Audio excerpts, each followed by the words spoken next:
मित्रों, दो विषय पर टिप्पणी करनी है। मैं हिंदी अंग्रेजी में करूंगा, कोई रिटन स्टेटमेंट नहीं है, आप नोट कर लेंगे।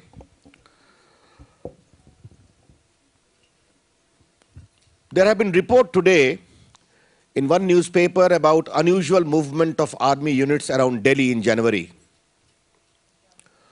Both the government and the army has categorically denied it. We are assured to learn about this denial. आज एक प्रमुख अखबार में जनवरी में दिल्ली के आसपास आर्मी के यूनिट के मूवमेंट के बारे में बहुत व्यापक से विस्तार से समाचार छपा है। हमें इस बात का आश्वासन है कि सेना और सरकार दोनों ने बहुत प्रभावी रूप से उसका प्रतिकार किया है।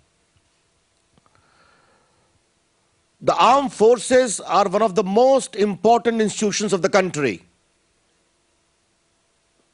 They secure the country and give us safety by their sacrifice. We need to trust and respect the professionalism of the armed forces. Under our democratic setup, they work under civilian control.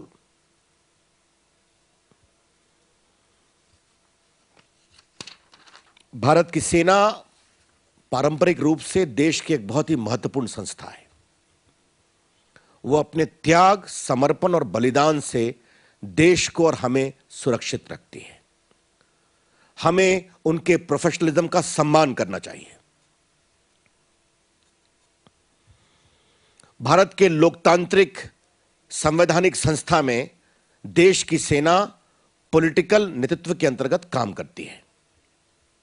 यही भारत की परंपरा है और बहुत ही मजबूत परंपरा है, जिस पर हम सबों को बहुत ही गर्व है। We must ensure, and that's indeed very important, that there is no room for nor any apprehension for any sponsored story.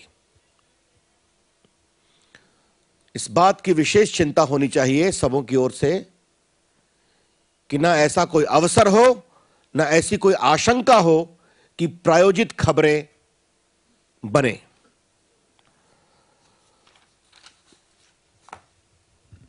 The relationship between the army and the political leadership of the country is an all-time low. It's a matter of very deep concern. UPA has messed a whole lot of things in governance because of incapacity of political leadership, governance deficit, and a whole range of confusion which marks its working style. I regret to say that even army has become a victim of that. UPA की सरकार जिस तरह से चल रही है, देश में नेतृत्व की कमी, गवर्नेंस की क्षमता में बहुत ही कमी और निर्णय लेने की प्रक्रिया में समन्वय, संतुलन और सामयिक क्षमतावान निर्णय का अभाव, इन सबों के कारण देश को बहुत परेशानी हुई है। हम देखते हैं विभिन्न क्षेत्रों में। अब ये समस्या से आर्मी भी ग्रसित हो गई है। ये देश के हित में नहीं है। The equilibrium between the civilian leadership and the army must be restored and respected. जो संतुलन है सरकार और सेना के बीच में, यह संतुलन आदर के साथ पुनर्स्थापित करने की आवश्यकता है। मित्रों, सेना को लेकर बहुत सवाल उठे हैं। हम चाहेंगे सरकार प्रोएक्टिव होगी। भारत के प्रधानमंत्री आज बहुत दिनों के बाद कुछ बोले हैं, एक आध लाइन शायद बोले।